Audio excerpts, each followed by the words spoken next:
L'espace et le temps sont indissociables, mais que signifie vraiment cela? Cette question, posée par Albert Einstein, a bouleversé notre perception de l'univers. En 1905, avec la publication de sa théorie de la relativité restreinte, Einstein marqua un tournant dans l'histoire de la physique, dans une époque où les lois newtoniennes dominaient. Pourtant, un vent de changement soufflait. Au début du XXe siècle, la physique était un carrefour. Les découvertes de Maxwell sur l'électromagnétisme avaient élargi la compréhension de la lumière, mais la mécanique classique peinait à intégrer ces nouvelles idées.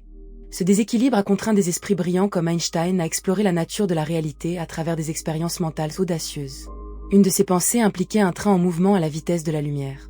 Imaginez un observateur sur le quai et un autre à l'intérieur du train.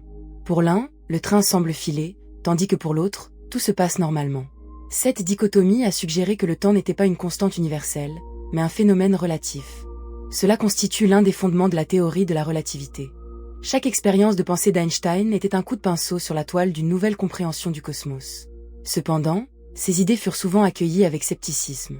Les débats dans la communauté scientifique étaient intenses. Des figures respectées voyaient ces notions comme des hérésies, et il s'agissait de renverser des siècles de croyances sur la nature du temps et de l'espace.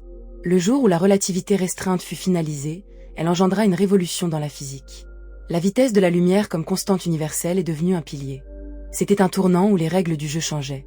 Imaginez être celui qui déplace les frontières du possible, réécrivant les lois de la physique. L'impact de cette découverte dépassait le cadre scientifique, influençant également la philosophie et la culture populaire. Einstein avait prouvé que la pensée pouvait transcender les limites de la compréhension humaine. Aujourd'hui, les idées d'Einstein continuent d'influencer des domaines allant de la technologie moderne aux discussions philosophiques. La relativité générale, qui est venue plus tard, a élargi cette compréhension en introduisant la notion que la gravité est une courbure de l'espace-temps. La révolution d'Einstein nous rappelle que le pouvoir de la pensée peut défier les conventions établies et inspirer des générations futures. Alors, quelles idées révolutionnaires nous attendent encore? Dans cette quête incessante de connaissances, la meilleure question à se poser est: quelles limites sommes-nous prêts à franchir dans notre propre voyage intellectuel? L'influence d'Albert Einstein ne s'est pas arrêtée à ses découvertes.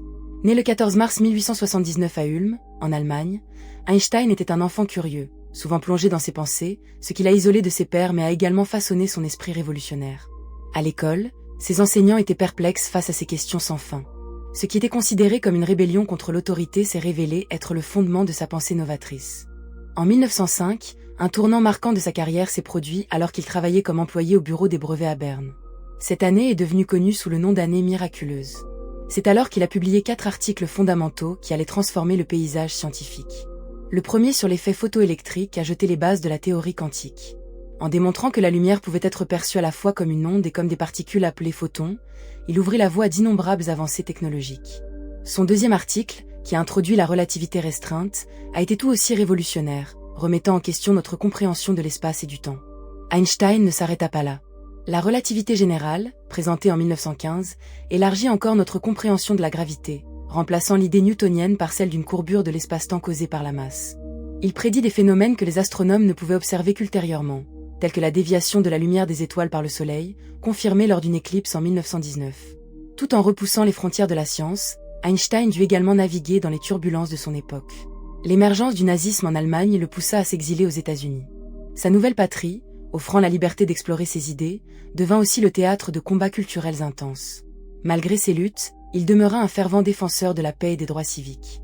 Ainsi, le parcours d'Einstein ne se résume pas à une série de découvertes scientifiques. C'est une odyssée intellectuelle, marquée par des défis héroïques et des accomplissements spectaculaires. Son héritage pose aux générations futures la question: jusqu'où serons-nous prêts à aller pour remettre en question ce que nous savons? Sa quête pour la vérité ne se limite pas à la science, mais s'étend à l'humanité dans son ensemble. L'impact d'Einstein dépasse largement ses contributions scientifiques, offrant un héritage qui continue d'inspirer. La recherche de la vérité, souvent semée d'embûches, demeure un voyage audacieux et incertain.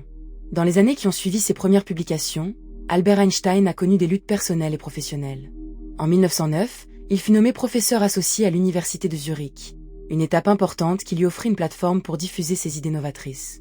Au début de cette période, les travaux de Maxwell et de Gibbs sur l'électromagnétisme avaient déjà suscité des débats intenses, mais ils ne suffisaient pas à apaiser les tensions croissantes autour de la mécanique classique. Einstein, avec son regard perspicace, a vu les failles de ce cadre et a compris qu'il fallait aller plus loin. En 1911, il a commencé à développer sa théorie de la relativité générale, une tâche titanesque qui nécessitait des années de réflexion et d'approfondissement. Pendant ce temps, Il s'engageait dans des débats avec des physiciens de premier plan comme Hendrik Lorentz, qui ont tenté de l'alerter sur les faiblesses de ses idées. Chaque échange était une chance pour Einstein de renforcer ses arguments, mais aussi un défi à sa vision d'un univers radicalement différent. Il porta dans son cœur la conviction que la vérité scientifique ne se trouve pas dans l'acquiescement, mais dans la confrontation des idées. En 1915, alors qu'il présentait sa théorie de la relativité générale à l'Académie des sciences de Prusse, la tension était palpable dans la salle. Les membres du comité savaient qu'il assistait à un moment historique. Einstein décrivit comment la masse des objets déformait l'espace-temps, créant une courbure qui expliquait la gravité non pas comme une force, mais comme un effet géométrique. Cela contredisait profondément la vision de Newton, qui avait dominé la physique pendant plus de 2 siècles. Lors de cette présentation, un silence respectueux enveloppa l'auditoire. Les visages témoignaient de la portée des idées d'Einstein. C'était une révélation, une illumination. Les mots résonnaient dans l'air chargé d'électricité d'une nouvelle ère. Bien que certains scientifiques demeurèrent sceptiques, la théorie de la relativité générale allait bientôt être mise à l'épreuve. La confirmation de ses prédictions, comme la déviation de la lumière des étoiles par la gravité du Soleil pendant l'éclipse totale de 1919, lui aurait valu une renommée internationale, propulsant son nom en avant de manière fulgurante. L'éclipse elle-même, ce 29 mai 1919, fut un événement hautement anticipé. Les astronomes britanniques Arthur Eddington et Frank Watson Dyson avaient organisé une expédition à l'île de Principe, au large des côtes africaines, pour observer le phénomène. La tension et l'excitation étaient palpables alors que les scientifiques scrutaient le ciel, espérant que la météo se montrerait clémente. Lorsque les résultats furent publiés, confirmant les calculs d'Einstein, la communauté scientifique fut à la fois émerveillée et forcée de reconsidérer ses convictions. L'impact de cette découverte fut tel qu'Einstein devint une figure emblématique, non seulement dans le domaine de la science, mais aussi dans la culture populaire. Les défis auxquels il a été confronté durant ces années allaient bien au-delà du simple domaine scientifique. Plus tard dans sa vie, alors qu'il était confronté à la montée de l'antisémitisme en Europe, il a dû prendre une décision cruciale. En 1933, il décida de quitter l'Allemagne pour s'installer aux États-Unis. Ce transfert ne fut pas seulement une question de sécurité, mais une recherche d'une plateforme où il pourrait librement exprimer ses idées. Dans son nouveau pays, il devint non seulement une voix pour la science, mais également un fervent défenseur des droits civiques. Cette dimension de son engagement montre un homme qui cherchait à faire avancer l'humanité dans son ensemble, pas seulement au sein de la communauté scientifique.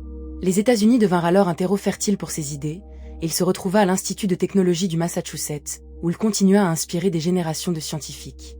Son charisme et sa détermination à défendre la vérité scientifique, même en dehors des disciplines traditionnelles, lui valurent de nombreux admirateurs. Les étudiants et les chercheurs comme Niels Bohr et Max Planck venaient le consulter, désireux d'entendre ses réflexions. Einstein porte un regard sur le monde, non pas avec des yeux fatigués par le passé, mais avec une curiosité insatiable pour l'avenir. Il affirma souvent que l'imagination est plus importante que le savoir, illustrant ainsi son approche novatrice et humaniste. Cette vision était en résonance avec l'esprit des années d'après-guerre, où les avancées scientifiques pouvaient conduire à un avenir meilleur. Ses réflexions sur la paix, la politique et la responsabilité des scientifiques résonnent encore aujourd'hui.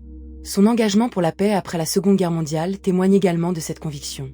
Quand il apprit la puissance dévastatrice de la bombe atomique, il a sorti une lettre à Franklin D. Roosevelt, l'avertissant des dangers que représentait l'énergie atomique dans les mains de la guerre.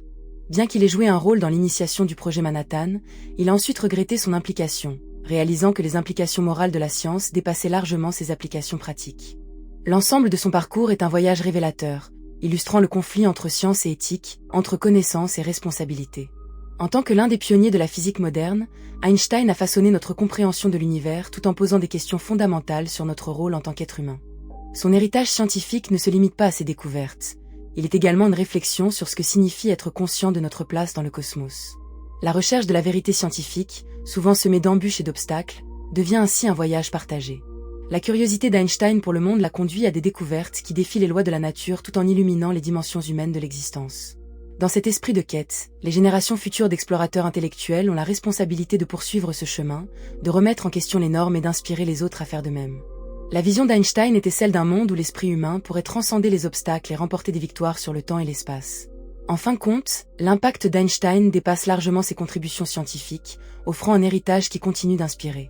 La recherche de la vérité, souvent semée d'embûches, demeure un voyage audacieux et incertain. Sa vie incarne la quête intrépide de la connaissance, un appel perpétuel à explorer les mystères de l'univers et à comprendre notre place au sein de cet immense cosmos.